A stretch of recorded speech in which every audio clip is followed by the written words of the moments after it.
It means you are a prince of the powers of God. You are a prince of the power over men, and you have prevailed. Prevailed over what? Overcame what? The world. Because what does this world tell you? What does this world tell you? Does this world tell you you're an Israelite, a child of God? Does it tell you that? No. This world tells you you're an African American. This world tells you you're a Moor. This world tells you you're an Egyptologist or a Christian. This world tells our people that niggas, spits, wreckbacks, coons, and porch monkeys, jigaboos, and pickaninnies. That's what this world says. Give me 1 Kings 18 and 31. But God says that our forefather was a prince of the power of God. Now, not only did that name fall on our forefathers, but that name also falls on us. Give me that in 1 Kings 18 and 31. The book of 1 Kings, chapter 18 and verse 31. Read. And Elijah took 12 stones. 12 stones representing the 12 tribes of the children of Israel. Read. According to the number of the tribes of the sons of Jacob. Of the sons of who? Of the sons of Jacob. Jacob's name was changed to Israel. So these are the sons of Israel. Read. Unto whom the word of the Lord came, saying, saying what? Israel shall be thy name. And with the stones he built an altar in the name of the Lord. So the name Israel was not only on our forefather Jacob, but it passed down to his children as well. So when we call ourselves Moors, when we call ourselves African Americans, you know what we're really doing? We're identifying ourselves by the terms that our enemies gave us to identify ourselves with. Hey, I got that precept for you too. What precept is it? Genesis 35 and 10. Bring it. No, I'm good on that. We identifying ourselves with the name that our enemies told us to identify with. But why would you take the name of the white man knowing he hates you? What is the point of that? What is the point of that? What are we passing down to our children? Nothing but hatred. Because my brother says it the best. When we term ourselves African American, that means we get to do all the evils that God tells us not to do. Bring it out. When we call ourselves African American, that means now we can become Bloods, Crips, we can become pimps, we can become hoes, we can become baby daddies, we can become baby mamas, we can go get with the white man and become Democrat or Republican. We can do all these things when we walk after these fake names that our enemies gave us. But when you walk after the name of Israel, when you go back to the title of Judah, what's your nationality? Do you see yourself in the one son before I continue? What's your nationality in the world? What would they call you if you went to go fill out an application for a house instead of dollars? It would say Negro or African American or other. So this is you then. You're Judah. That's who you are. The so-called Jews are who today the world calls African American. You know how we know that we're Jews according to the Bible? Give me Deuteronomy 1:1. Are you familiar with the book of Deuteronomy? Ready? Well, I'm going to show you something about the book of Deuteronomy.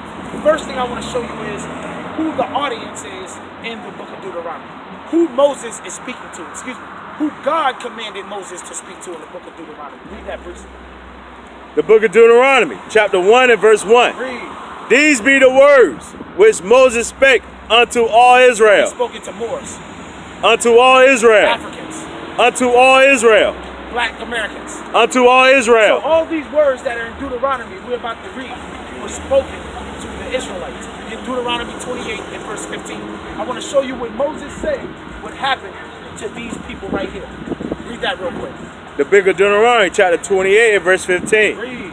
But it shall come to pass. It shall come to pass in the future for you Israelites, read. If thou wilt not hearken unto the voice of the Lord thy God. If you don't listen to the voice of God, read. To observe to do all his commandments. Meaning to learn his commandments and to apply his commandments, read. To do all his commandments and his statutes, which I command thee this day. Read. That all these curses. All these what? Curses. Curses. Are those good things or bad things? Those evil things. All these curses shall what? Shall come upon thee. And what? And overtake thee. All these curses are going to come upon the children of Israel and overtake the children of Israel. Let's get a curse real quick. Jump down to verse 18. Verse 18. Curse shall be the fruit of thy body. What is the fruit of the body of the so-called black man and black woman? Their children. God said our children would be cursed. How would they be cursed? Give me verse 32. Verse 32. Read. Thy sons and thy daughters. Thy sons and thy daughters, thy children, the fruit of your body. Read. shall be given unto another people, He said they're going to be given unto another nation of people. Read. and thy eyes shall look and fell with longing And for God them. said there's going to be nothing you can do about it. You know why we couldn't do anything about it? Because God himself was fighting against us. Keep reading, priest. All the day long, He said all you're going to do is cry all the day long. Read. and there shall be no might in thy hand. Meaning we don't have no military power to get our kids back. We didn't have the economic power to get our kids back. You know what happened when the white man snatched our children on the west coast of Africa? Give me verse 68. Let's see what happened when the white man snatched our children on the west coast of Africa. Read that, priest. The book of Deuteronomy, chapter 28, verse 68. Read. And the Lord shall bring thee into Egypt again. The word Egypt is a Greek word that means bondage or slavery. God said, I'm going to bring you Israelites into slavery again. How? Again with ships. With what? With ships. Who went into slavery on cargo slave ships? The so-called black man here in America. So who is the so-called black man and black woman here in America? The children of Israel. We are the true Jews. That's right. Keep reading. Again with ships. Read. By the way whereof I spake unto thee, Read. thou shalt see it no more again. Talk about our homeland. As a whole, we haven't seen our homeland again in over 400 years. Read. Wherewith I spake unto thee, by the way whereof I spake unto thee, Read. thou shalt see it no more again. Read. And there, When you get off these slave ships, whether it's in North, South, Central America, the Caribbean islands, the island of Haiti, Jamaica, anywhere in the West Indies, you're going to be sold for what? You're going to be what? ye shall be sold unto your He enemies, said you're going to be sold unto your enemies. Not your friends, not your family, but to your enemies. For what? for bondmen As slave men and what? and bondwomen, And slave women and what? and no man shall buy And you. no man's going to be able to save you out of this captivity. Our children have been in this slavery for over 400 years. And there have been great men amongst our people to rise up. Men like Marcus Garvey, men like Malcolm X, men like Martin Luther King. But all of these great men had one thing in common, and it was failure. We have not been able to be delivered out of the hands of our enemies. What is that slavery, man? Is that mentality? That's slavery. You know what? You're hitting on point. In the beginning, it was physical. Now it's mental and physical. Jump over to verse 48. When we got off those slave ships, we were bondmen and bondwomen. Watch what the Bible says. Read that. The book of Deuteronomy, chapter 28, verse 48. Read. Therefore shall thou serve thy When we enemies. got off those slave ships, we served our enemies as chattel slaves. We served our enemies in the cotton fields, sugar cane fields, tobacco fields, and we serve our enemies today. We serve our enemies in all the servant jobs that they provide for us. He said we're going to serve our enemies, read. Which the Lord shall send against thee. Our Lord sent the white man against us. They weren't smart enough or strong enough to do this on their own. God was on their side. Keep reading, priest. And We hunger had to serve our enemies in times past in hunger, and we serve our enemies today in hunger. Read. and in thirst. In thirst, we had to serve our enemies in time past. And today, we serve our enemies in thirst. Read. And in nakedness. And in times past, we served our enemies for clothing. Read. And in want of all things. And in one of all things, you want education, go to your enemy. You want judgment, go to your enemy. You want toilet paper, go to your enemy. You want to learn about God, go to your enemy. He said we're going to serve our enemy in one of all things. But now he's about to be specific about who our enemy is. Read. And he, your enemy, read, shall put a yoke of iron upon thy will neck put a yoke of iron upon your neck until what? until he have destroyed thee. Until he hath destroyed us. Destroyed us how? Mentally, spiritually, physically, and emotionally. Or the scriptures say destroyed through lack of knowledge. Knowledge of self and knowledge of who our God is. Now, who is this talking about? Who went on cargo slave ships? Who had to serve their enemies for hunger, thirst, nakedness, and want of all things? Who had yokes of iron upon their neck? When those yokes of iron came off their neck, who was destroyed? Was it Africans? Was it Moors? No, it was the children of Israel. It was the children of Israel. Remember, he said, cursed shall be the fruit of thy body, right? Get that in Hosea. I want to read that. Hosea 4:6. I want to read that. Because remember, he said, the yokes of iron will be on your neck until he hath destroyed you. Yokes of iron came off our neck in 1863, doing what the white man calls the Emancipation Proclamation. Bring it out. Now, the Emancipation Proclamation was nothing but a transfer of the property of the individual slave master to the United States government, to the federal government. That's all it was. They transferred their possession. We were their possession. They transferred their possession from the individual to the federal government. That's all it is. When those yokes of iron came off our neck, we were destroyed. Let's see how we were destroyed. Read that. The book of Hosea, chapter 4 and verse 6. Read. My people are destroyed for lack of knowledge. When those yokes of iron came off our neck, we were destroyed for lack of knowledge. The first knowledge we lost was the knowledge of our God, how to serve our God. That was the first knowledge we lost. Secondly, we lost knowledge of self. That's why they beat the identity out of us. Whether it was a national identity or an individual identity, such as our names, our last names, first and last names. That's how we were destroyed. Read that again. My people are destroyed for lack of knowledge. Read. Because thou hast rejected knowledge. We reject knowledge. The knowledge is the law of God. Read. I will also reject thee. He said he also rejects us. Since we reject thou shalt not kill in our neighborhoods, look around. All we see is murder. Since we reject thou shalt not commit adultery, all we do is grieve each other by sleeping with each other's wives. Since we reject thou shalt not kill, thou shalt not steal, all we do is rob from one another, steal from one another. Since we reject the knowledge of God, God himself has rejected us. Keep reading, priest. I will also reject thee, that thou shalt be no priest now to me. God don't consider us to be priests to him. Read. Seeing thou hast forgotten the law of thy God. Seeing we have forgotten the law of our God. Read. I will also forget thy children. I will also forget thy children.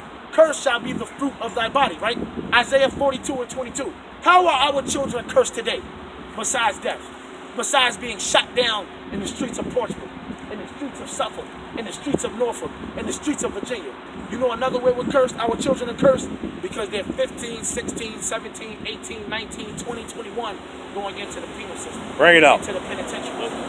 Going into the jails, right? That's how you know God has rejected us. Read this real quick. And let's see. Is that a curse?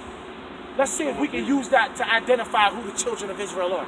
Read that. The book of Isaiah, chapter 42 and verse 22. Hey, my brother, watch how God rejected our children. Read that. But this is a people robbed and spoiled. We've been robbed. We've been robbed of our riches, robbed of our heritage, robbed of everything that we possess. Continue.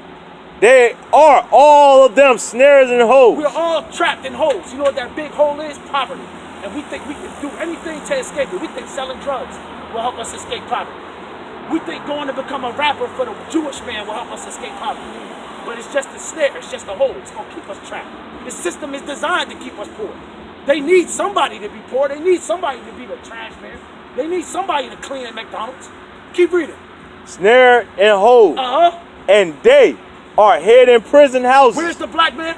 In prison houses. Where's the so-called Hispanic man? In prison houses. Where's the Israelite man hidden at? In prison houses. Who's hidden in Sussex 1? Sussex 2? Who's hidden in Deerfield? Who's hidden in Greenfield?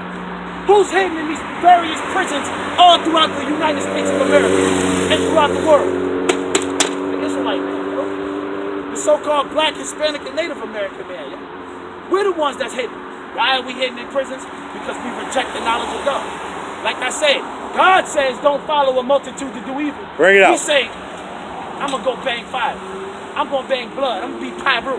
I'm going to be Brent. Or we going to say, I'm going to be Crip. I'm going to be neighborhood. I'm going to be Hoover. I'm going to be criminal. But God said don't follow a multitude to do evil. And because we follow these multitudes, where we at? Western Tidewater Regional Jail. In some jail in Portsmouth today that's condemned with mold. They don't give a damn about our people being sick. All because we don't care about the word of God. But all of that can be fixed in one moment. All you got to do is stand up on your feet like God intended you to do. God made you, him, me, and every other so-called black man out here gods in this world. But now we live like servants. And we satisfied with living like servants too. Matter of fact, give me that Jeremiah chapter 2. We satisfied with that. Hey, as long as I can make at least 25, 30,000 a year, right? As long as I can make 60,000 a year, right? As long as I ain't got to live in the hoods next to my people, right? I'm good. I don't care. Read that real quick. The book of Jeremiah, chapter 2 and verse 14. Is Israel a servant? Did God make the black man to be a servant or a slave to the white man? Did he make us to be a servant or a slave to whoever that is that owns that 7 cities, food and deli? Did he make us to be servants and slaves to the Chinese? Hell no. God said that you are kings and priests on this earth. Bring it out, priest. When you stand up on your feet like a man. Read that part again. Is Israel a servant? The answer is yes. We made ourselves servants today. And we're satisfied with the servitude that we're in. Read. Is he a homeborn slave? The answer is yes. We are homeborn slaves today. We believe in everything our enemy believes in. We do everything our enemy does. We identify ourselves by the names that our enemy gave us. African American.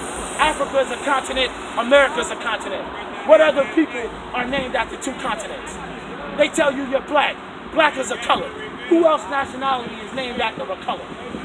And then when you say black, black is a word with nothing but negative connotation. Bring it out. When you think about black, you think about dirty, evil, disgusting, criminal. And now look at our people. Because we identify ourselves like this, how do we look at ourselves? What do we glorify? We glorify criminality. We glorify gangbanging. We glorify whoremongering and being whores and being hoes. God didn't have that for you. You know what God said about us? Deuteronomy 7 and 6. Let's see what God said about the so-called black man in this world. Let's see what God said about the so-called black woman in this world. When we repent and come back to who God made us to be. Bring it out. Deuteronomy chapter 7 and verse 6. Bring it out. The book of Deuteronomy, chapter 7 and verse 6. Read. For thou art an holy people. What did God say about my brothers? For thou art an holy people. God said y'all are holy. You're holy like God is holy. You know what it means to be holy? It means to be separate. Our God is separate from every other God. Like you can't compare white man Jesus to our God. Bring it out, priest. You can't compare Allah to our God. Our God is separate, just like y'all are separate. What man can they compare to the black man in this world? Chinese man don't compare. Arab man don't compare. What woman can they compare to our women? These women don't compare. That's how you know you're holy. That's how you know that you're separate. But you know one thing with us? We like to mingle in with our people. Because we don't believe that we are holy. We don't believe that. But watch what God says. Read it again from the top for me. Read it again from the top. The book of Deuteronomy, chapter 7 and verse 6. Read. For thou art an holy people. Read. Unto the Lord thy God. The Lord thy God hath chosen thee to be a special people. God said you're special unto who? Unto himself. You're special unto the Creator himself. Read. Above all people. No, less than. Above all people. No, we're the same. Above all people. He said we're above all people that are where? That are upon the face of the earth. He said we're superior to everybody that's on the face of the earth. That's right. I mean, this is common sense. We have eyes to see. We can just look around and see we're superior to everybody else. Bring it out. But what's the issue with the black man? The black man has an inferiority complex. You don't believe that God made you superior to everybody else. So you believe you're inadequate to everybody else. You believe you're beneath everybody else. Get that in Isaiah chapter 51 and verse 20. That's the problem with the black man. My brother, I appreciate you listening, bro. All praise. Have a great night, yo. Get that in Isaiah chapter 51 and 20. The book of Isaiah, chapter 51 and verse 20. Read. Thy sons have fainted. What did we do? Thy sons have fainted. Hey, yo, we fainted from who God said that we are. We fainted from our heritage, from our nationality. We fainted from what makes us glorious as a people, which makes us honorable as a people. We fainted from that thing. Read.